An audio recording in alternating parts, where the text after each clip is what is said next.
And this is the Magdalene Network. I'm so happy to see everybody here today. I love seeing everybody's faces. If you folks are not driving and you're able to, I'd love to see everyone on camera. Of course, I'll let you off the hook when we're meditating. You can go off, but I love to see everyone's faces. It's really helpful to me. So welcome, welcome to our special Saturday Lionsgate. And I'm going to give you a little information about that. And I'm also going to talk about the soul voice for those people that don't know what that is. And then I'll talk a little bit about Thekla and her story. So welcome, welcome. So glad we got together here today for this. Let's see. So we're gathering together on August 8th. So that day is commonly associated with the Lionsgate. And as I started researching it, because I am not the astrology person in the group, that is Carrie. And I usually look to her for everything. So this time around, I had to do a little of my own research on that. And I realized that it fits so well with what we've been working on in our other soul voice and in our unbinding class. So I thought it would be really interesting to bring that into play this week. The past week, though, I don't know about everybody else, but I've been feeling off. Like the whole week, I was just like not okay. Old memories kept resurfacing, things that I thought, oh, I've dealt with this a long time ago, already processed, and I was feeling like, why are these things coming back up? And what I realized is what happens with gnosis, right? It's like we start experiencing these things and we're like, hey, this is unusual, and then we learn, oh, that's why. So that's what's happening with us right now. We've kind of been called, like all these old memories that have been coming up for us, they have been processed. They just need to be looked at from a different perspective that we haven't been looking at yet. So that's what this is kind of about. So if you've been feeling like some things are arising in you that you've already dealt with, that's why. They just need to be looked at a little bit differently. So that's what we're going to do here. And Thecla really, her story really helps us to do that. So, and I've been thinking a lot about how easy it is to reduce the difficult experiences in our lives to simply chalking them up to a bad experience or traumas. And what's left is that we only remember the hurt parts of us. We remember the fear. And we remember the parts that we feel like, well, that was unfair, that I had to deal with that. But I'm not sure we're actually seeing it clearly, because what's been happening is I've been called to see the good that's underneath the bad. So if we've had an experience in a relationship with someone and that relationship didn't work, we tend to only remember the bad things and we consider it a mistake, and we want to go back and say, oh, I shouldn't have done this, I shouldn't have done that. But we're being called to look at some of the good parts of that, because we tend to forget them, and there are a lot of good parts underneath. And we shouldn't just throw those, like throwing the baby out with the bathwater. We shouldn't forget all of those precious moments that we had with somebody that we were having a relationship with that didn't work out. There was still beautiful moments to be remembered. And so we're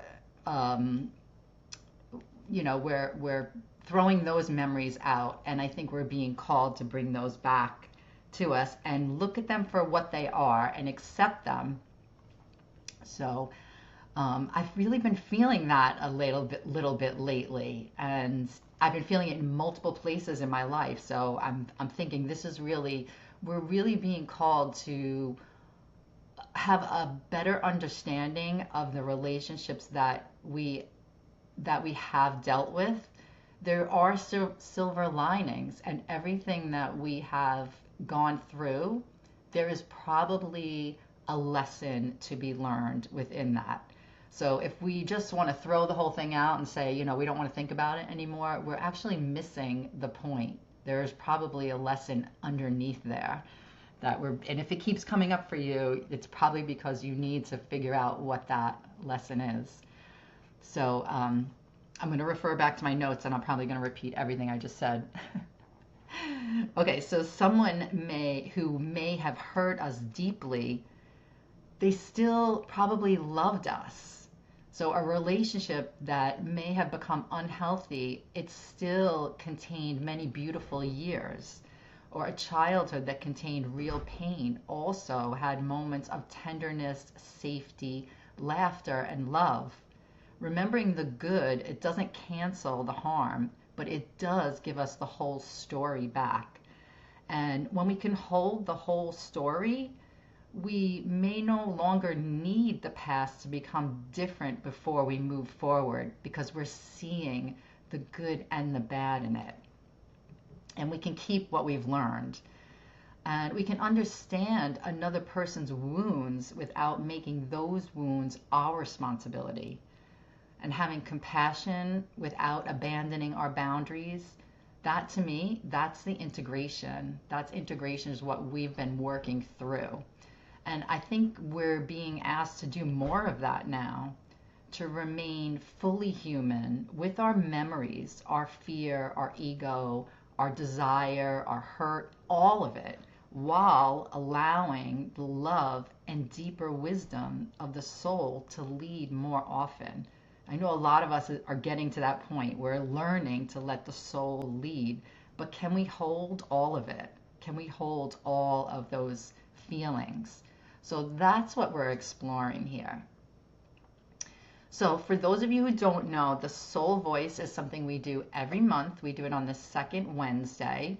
This month, because we were having the Lionsgate, I wanted to move it up because I was super excited about this. So Soul Voice is about reconnecting with the part of ourselves that knows before the rest of us has caught up. That's just my simple explanation for it. It gets a lot deeper than that. Sometimes that knowing arrives as a clear thought. Sometimes it comes as discomfort. Sometimes it comes as realization that something we've done for years suddenly no longer feels true. Sometimes it's a desire that will not leave us alone. Most of us have spent a tremendous amount of energy learning how to function inside all of these expectations. Family expectations, relationship expectations, religious, cultural, the expectations we place on ourselves because of who we think we're supposed to be. There's nothing inherently wrong with roles. Being a daughter isn't wrong. Being a wife isn't wrong. Being a mother isn't wrong.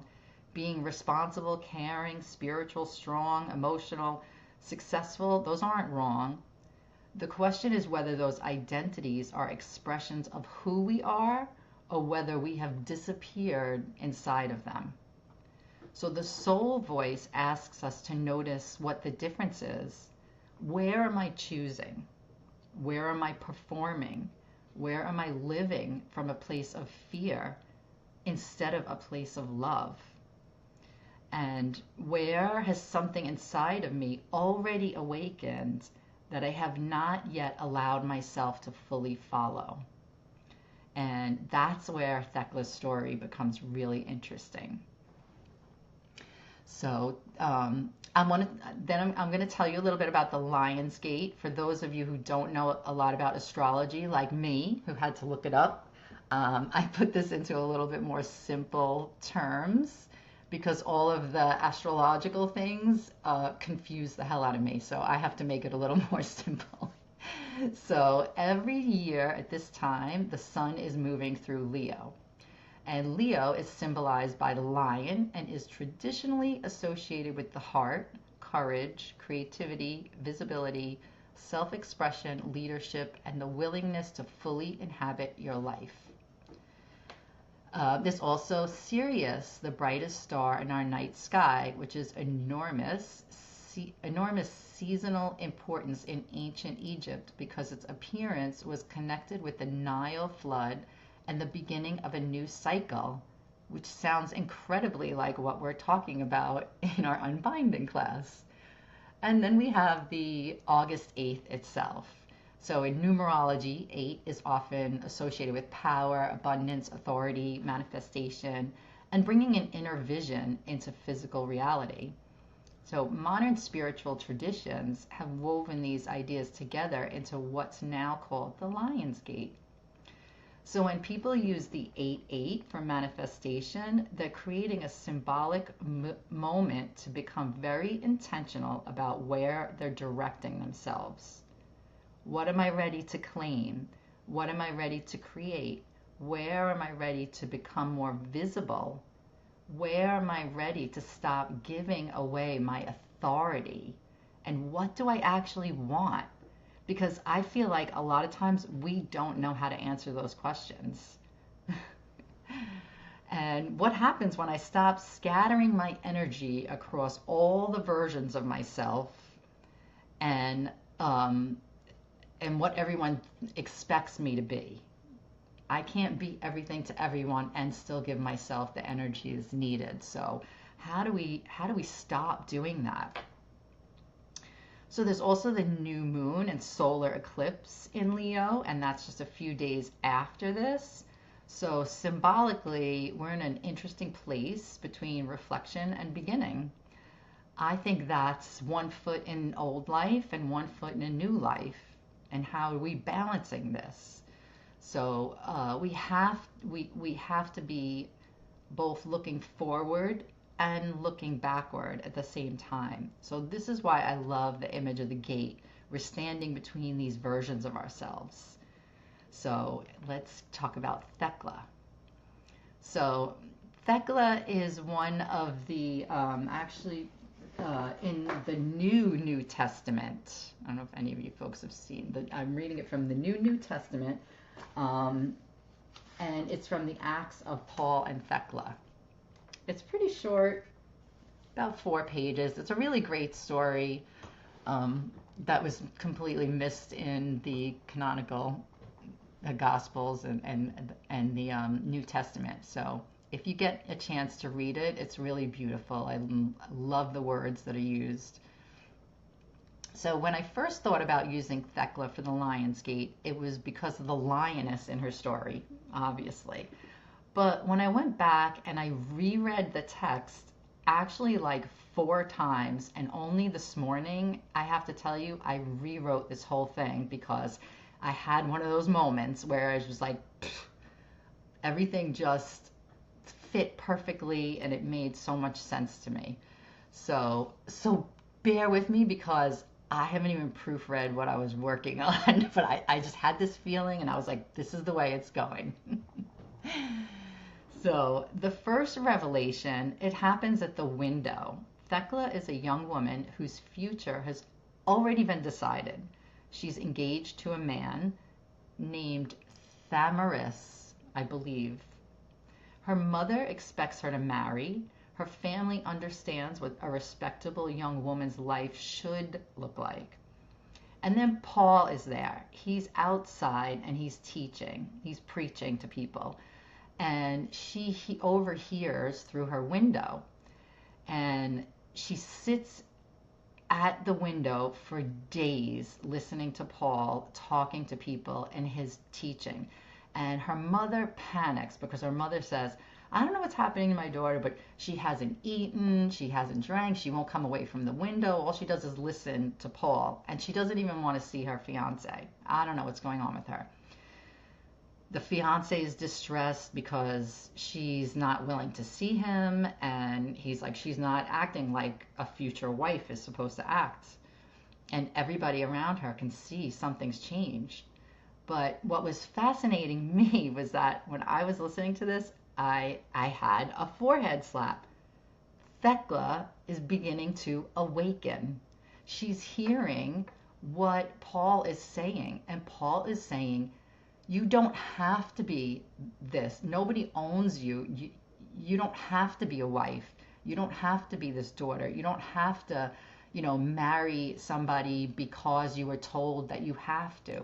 Those are things that we grow up believing because we have been conditioned to believe them. And so her eyes are really opening. She's really seeing, wait a minute, I don't have to do these things. I thought I had to. And so I thought that's pretty cool, because that's kind of what awakening is, right? We recognize that we have been conditioned on so many levels, and we start asking questions.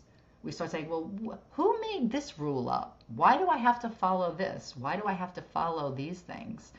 That's when we start to awaken, and we start to see, oh, we're just following rules that someone else has made for us, what religion has told us, what our teachers have told us, what we've seen our parents do, or what our parents have told us to do.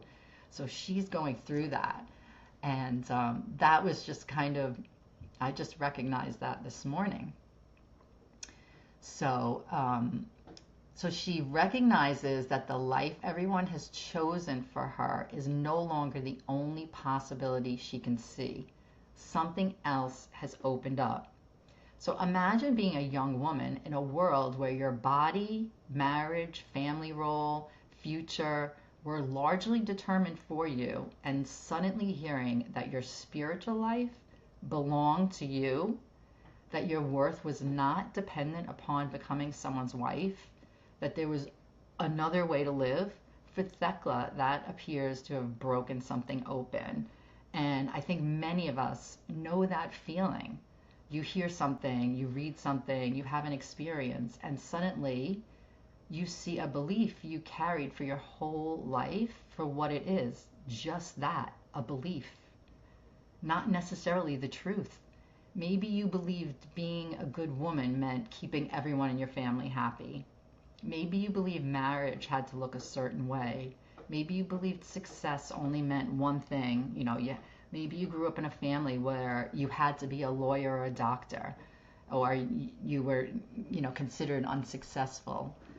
Maybe you believed spirituality meant obedience, or anger was dangerous.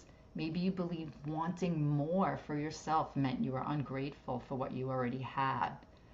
And then one day you see it and you realize this is all learned behavior. And if I learned it, then I can examine it and I can decide whether it still belongs to me. That's awakening. Thecla's awakening immediately creates conflict because the people around her are still relating to the woman she used to be. The mother wants her daughter back. The fiancé wants his future wife back. The authorities want her restored. And Thecla's standing in the uncomfortable space between the old identity and the new awareness. That is such an important part of awakening. Just for 1 second, ask how many people here have been in that situation, have awakened, and other people around them want them to go back to the old way, and they're saying, I can't, you can't, you've seen too much. I feel like we've all kind of been there, right? So in that, I was thinking, wow, Thecla's story is our story. And I never saw it before that way. So the moment when you know something has changed inside of you, I just got the chills from thinking that. But your outer life hasn't caught up yet. You're not who you were. You don't fully know who you're becoming, and everyone around you is still responding to the old version. That's the threshold. That's the gate. That is where we're standing. And later, Thecla is condemned to the arena. A bear comes against her. And first they send a bear in to come after her, and then a male lion comes after her. And the authorities set it up this way, and she's in this huge arena, and there's a big crowd of people, and she sees one section of women. And so the bear comes in, he comes at her, and then the male lion comes in, and then the lioness comes out. And she's like, you can just picture a lioness, right? She's just strutting with her like, I am a boss bitch. And she runs up to Thecla, And we're all expecting that she's going to attack her with these other animals, but instead she lays down at Thecla's feet. Well, what do we make of that? Why would she lay down at her feet? Well, the lioness is there. She decides to protect her. She recognizes something in her and she stays to protect her. The bear and the male lion represent the forces that tell us who we're supposed to be. The pressure to conform, the labels we inherit, the rules we never consciously chose, the fear of disappointing people, the fear of becoming something others no longer understand. The lioness represents the soul. So when Thecla and the lion look at each other, they recognize that soul connection. And the lioness is there now to protect her. So I'm not going to tell you all the story. I don't want to give it away. But the part of us that knows who we are beneath all of those identities, that is our soul. So that's the lioness, recognizing Thecla under all of her identities. She doesn't erase Thecla's humanity. She protects her while she's becoming more fully herself. And that's the part that we're working towards. That becomes the story of the sacred union. The sacred union is within ourselves. It's the work, it's to not destroy the ego or erase the past. It's the part of ourselves that is in greater alignment so that we can hold the past and that we can hold both at the same time. We still have to hold that past. Our history, our humanity, our mind, our instincts, our heart and soul has to be in alignment. So that we can no longer constantly be pulling ourselves all over the place and trying to be all these different things. And I think the word that would describe that in bringing all parts of ourselves back, instead of throwing out, like I was saying before, throwing out the baby with the bathwater, pulling all of those parts back is bringing ourselves into coherence. So our hearts, our minds, our bodies, our chakras, we're aligned. So when we get to that point, everything will be in coherence and will be moving together in alignment. And so Thecla hears that, and she knows, she feels the truth, and her life begins reorganizing around that truth. And this is where the manifestation becomes more interesting. Imagine how much energy we spend trying to maintain identities that no longer fit, trying to please everyone, explaining ourselves. I mean, you guys don't have to imagine. I'm sure you live with it every day. Hiding what we want, trying not to change, deciding what we can tell people, what we can't, worrying about how people are going to perceive us. What happens when we call some of that energy back home, back to ourselves, instead of expending it all on other people and trying to explain to everyone we come across what we're doing, what we're feeling. And now we take that energy back to ourselves and we can decide how to direct it and hold that within us. So that's what we're going to explore. And the question beneath the whole journey that I want you to just hold on to is, if my soul were leading and love was choosing, what would my life begin to look like? Okay, so if we're choosing from love and not fear, and our soul was leading, because that's what our soul will do, what would your life look like? What would you like it to look like? Okay, so I'm going to light a candle for us here. If you folks have candles, go right ahead. Sandy, can you repeat the question one more time, please? Yeah, absolutely. If my soul were leading and love was choosing, what would my life begin to look like? And I could put that in the chat for you guys.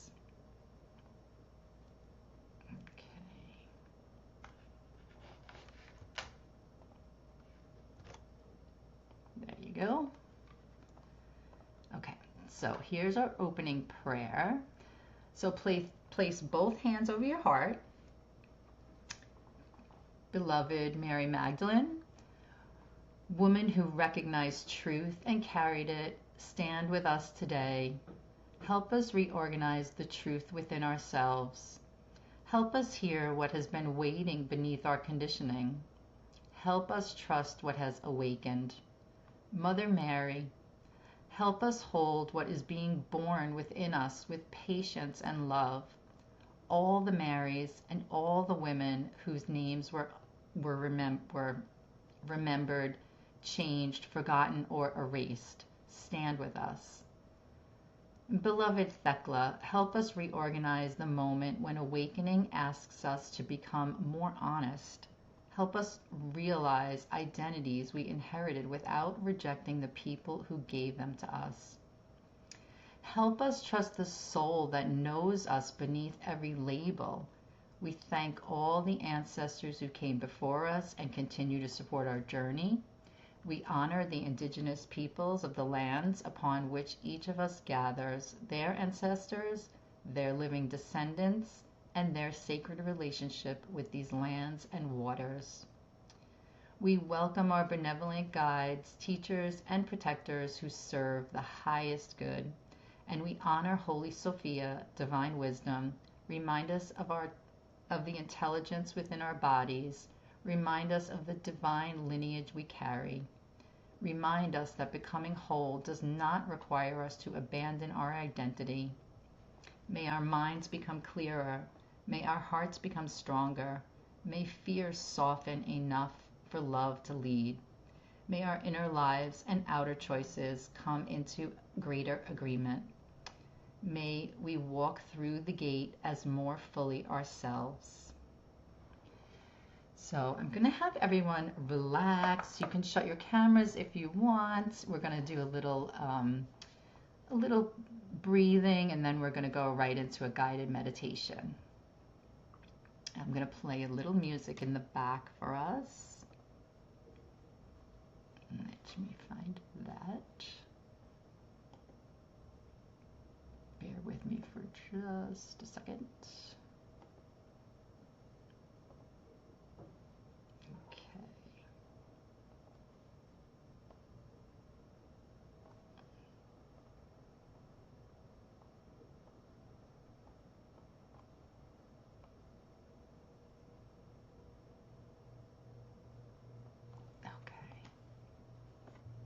Just a little frequency music.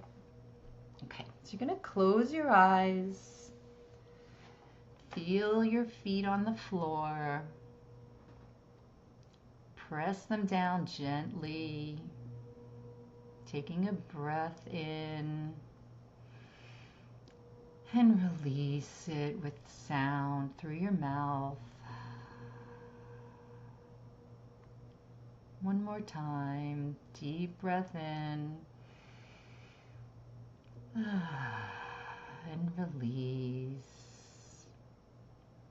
Going to imagine roots growing from the bottoms of your feet down through the soil into the earth, deep, deep into the soil.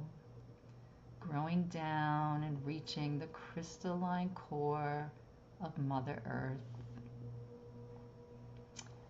And it's bringing the beautiful energy of that crystal core back into the roots. Mother Earth is providing this beautiful energy for us. White crystal core energy coming up into the roots, up through the feet. Feel yourself grounded to the earth, and the energy is moving up through your legs, into your torso, your chest, your arms, down into your fingers, down your back, your shoulders, your neck, your head, through your third eye. And you're going to reach your hands up above your head And there's a big, beautiful ball of golden energy above you, about 10, 12 inches above your head. You're going to grab that ball of energy. Feel your hands around it. Feel it between your hands. And you're going to slowly start pulling it down, right down into your crown. Slowly, slowly, down to your crown. This is your Christ light. Through your third eye, you're bringing it down. Through your throat, your chest, into your body, your torso. And now you have both the crystal white light from Earth and your Christ light swirling around inside of you. See them swirling together. And now they're radiating out of your body. They're in your aura, and you see this beautiful, bright, white and golden rays together. Just your vibration is holding that for you. And I'm going to ask you to hold this question in your mind. What role have I been carrying because I believed I had to? What role have I been carrying because I believe I had to? Don't analyze it. Notice what comes. And then say quietly to yourself, out loud or to yourself, I honor the part of me that learned this role. I am ready to discover who I am beneath it. And just become still.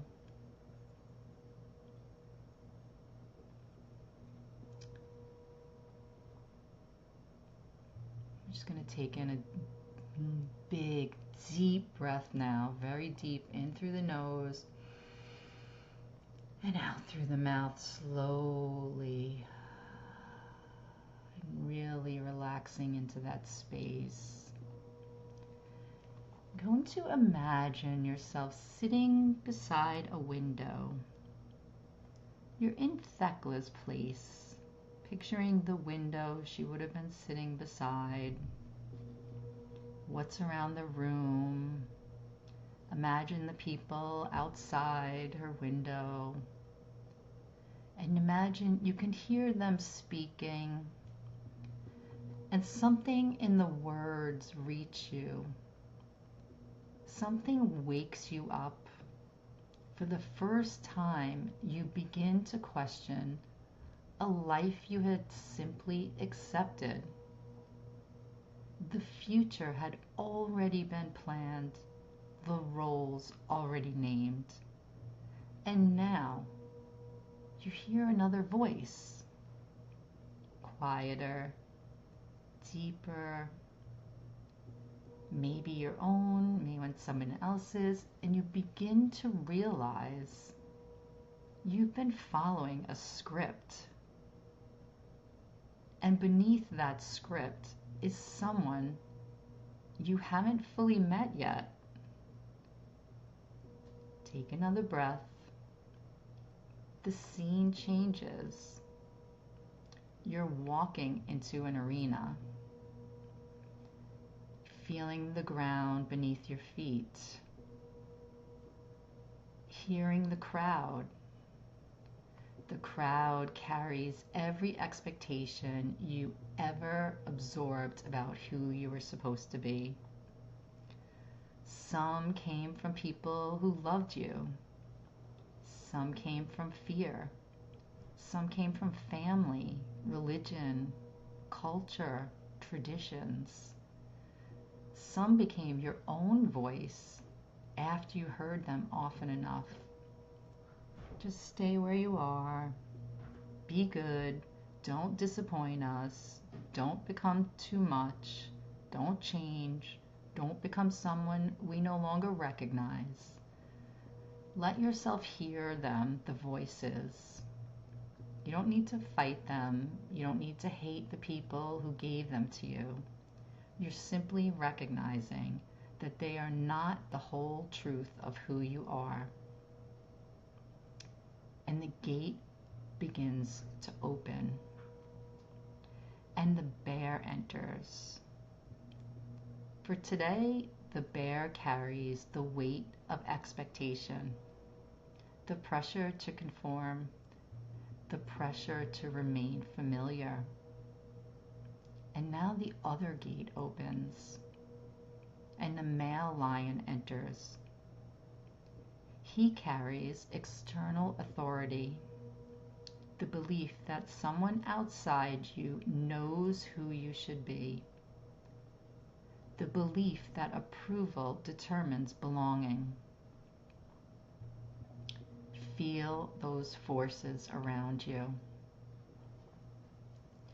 Another gate opens, and the statuesque lioness appears. And she sees you immediately, and she runs towards you. And just as she's about to reach you, your eyes meet, and you see into each other. You recognize something within each other, and she lays down at your feet. Look down at her. She knows you beneath every label. Beneath the daughter, the wife, the mother, the caretaker, the success, the failure. She knows the part of you that existed before anyone told you who to become. She's your soul. She rises. The bear moves closer. She steps between you and the bear. The male lion approaches, and she stands between you and the lion. She does not destroy them. She simply will not allow them to determine your path. Feel her beside you, steady, protective, present. The old voices begin to fade. And now notice there's another woman standing before you. Let that come clear to you. She's you. She's the woman you have been. The woman who adapted. The woman who wanted approval. The woman who learned how to belong. Look at her with tenderness. She was doing the best she could with what she knew. And now another version appears. The woman who is awakening, more honest, more willing to trust herself, more willing to let love guide her choices. The two women face one another. Neither needs to disappear. Let them move closer to each other. The woman you were and the woman you are becoming. They meet. They become one. Your history remains. Your humanity remains. Your wisdom remains. You are simply less divided against yourself. The lioness turns. She begins walking towards the great gate filled with warm light. Mary Magdalene is standing near the gate, and you recognize her. She's in a beautiful red robe dressing around her, and Thecla is beside her. Behind them are the women of the arena, the women who cried out, the women whose names were never recorded, the women who came before you, Mary looks at you with recognition. She sees the whole you, human, awakening, still learning, still becoming. And the lioness walks forward, and Mary says, "Let love lead where fear once chose." The gate opens wider, and you're standing at the threshold, and you ask yourself, if my soul were leading and love was choosing, what would I claim for my life now? Allow that something to come. An image, a feeling, a word, a desire, a direction. Simply recognize it. It may come as a sound. It may come as a knowing. It may come as a picture in your mind. There's no wrong way. Simply recognize it. The lioness walks through the gate. You follow. As you cross through the gate, you say silently, "I claim the life that is mine to live." Feel the light around you. Feel the lioness beside you. Feel Mary and Thecla at the gate witnessing you, but they're behind you now. Take one slow, deep breath in. Let that out. And know, you do not need to become someone else. You're becoming more fully yourself. Now slowly begin to notice your physical body again. Feeling the chair beneath you, your feet on the floor, your hands. Keeping the inner image with you. Let the room return. Softly open your eyes when you're ready and come back into the room. We're going to grab our bowl or cup of water. We're going to do a water blessing. So you're going to hold your cup of water.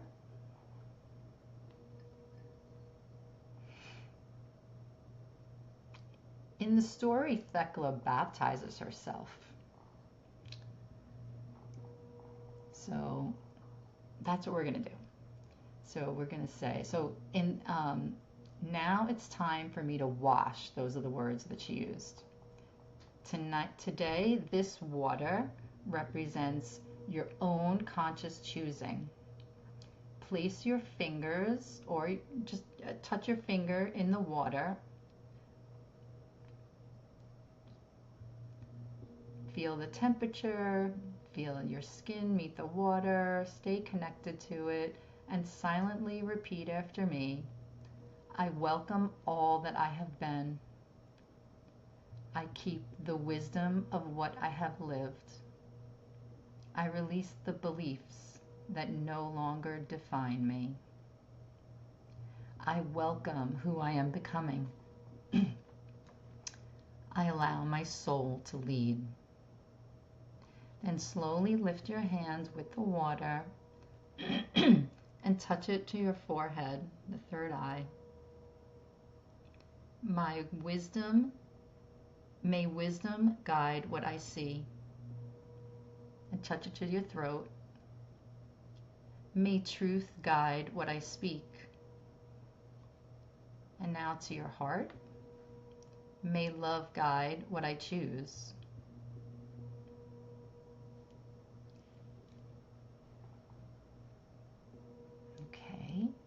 May my life give form to what my soul knows. Imagine the women surrounding you with petals and beautiful fragrance. They had cinnamon and petals from flowers, and you smell that beautiful fragrance around you. And Mary and Thecla and all the women from the arena, these women are your lineage. You are witnessed. You are whole.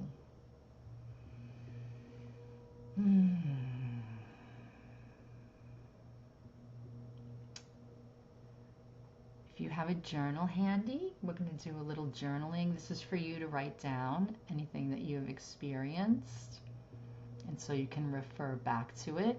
If you don't have a journal, you can just jot it on your phone. There's 3 questions that I want you to think about. And I'm going to put them in the chat for everyone so you can see them. Whoops, what did I do? Okay. What expectation am I ready to release? What am I claiming for my life now?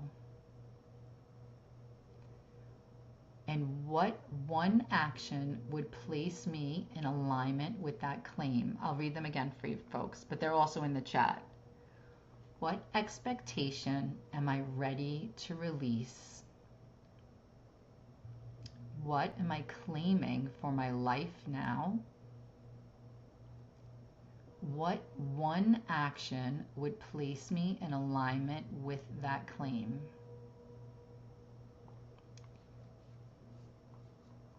So I'm going to give you a few minutes to answer those.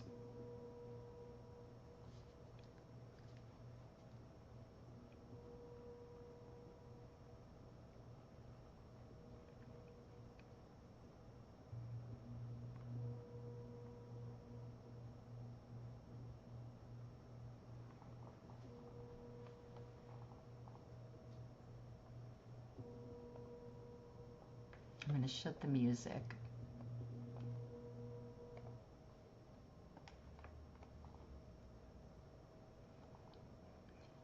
And then you're going to take a look at the questions and the answers and circle the one that feels the most alive for you.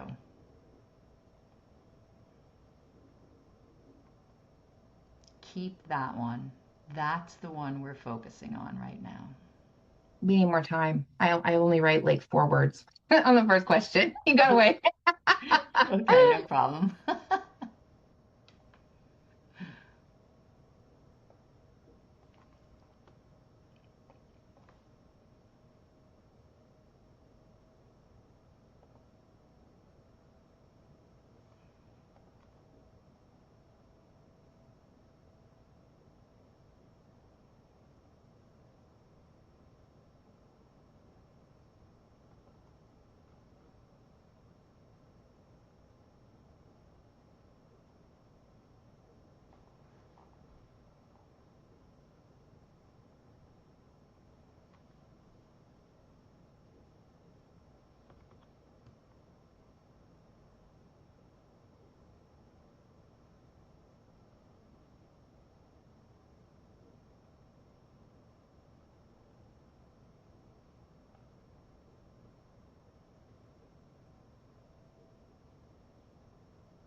Okay, I'm going to move on so I don't run out of time here. You can finish those up later if you need to, Lynn. Okay, so you're just going to pick one of those sentences that feels most alive for you, and you're going to focus on that one. That's the one we're going to focus on for your our declaration, our soul voice declaration. So we're going to place one hand over your heart, and you're going to repeat after me if the words feel true. I honor all that I have been. I keep wisdom of my past. I release the beliefs that no longer define me. I am more than the roles I have carried. I trust what has awakened within me. I allow my soul to lead. I allow love to become stronger than fear. I trust the lioness within me. I allow myself to be seen. I allow myself to receive. I allow myself to create. I allow myself to claim what I desire. I give my attention to what I want to grow. I walk through the gate whole. I'm walking through the gate as myself, and I am led by love. Now complete this sentence with the sentence from before that you chose. I claim blank. What are you claiming within yourself?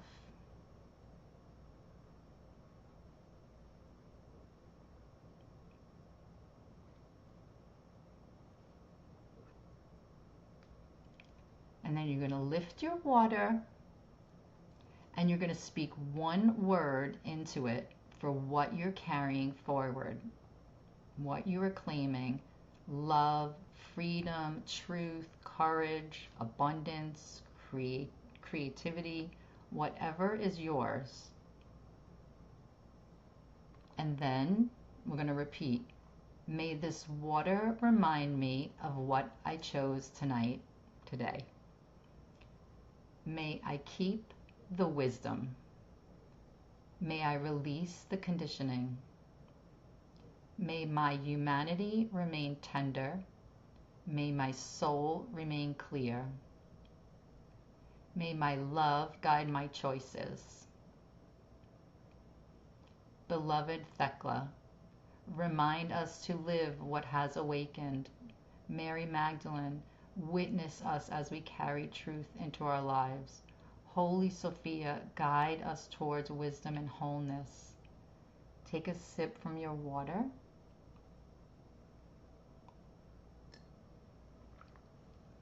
Place both hands over your heart.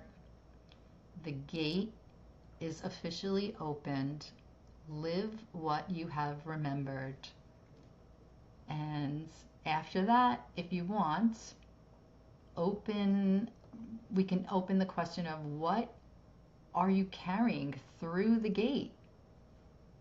If anyone wants to drop those in the chat, what are you carrying through the gate? I'm interested to see.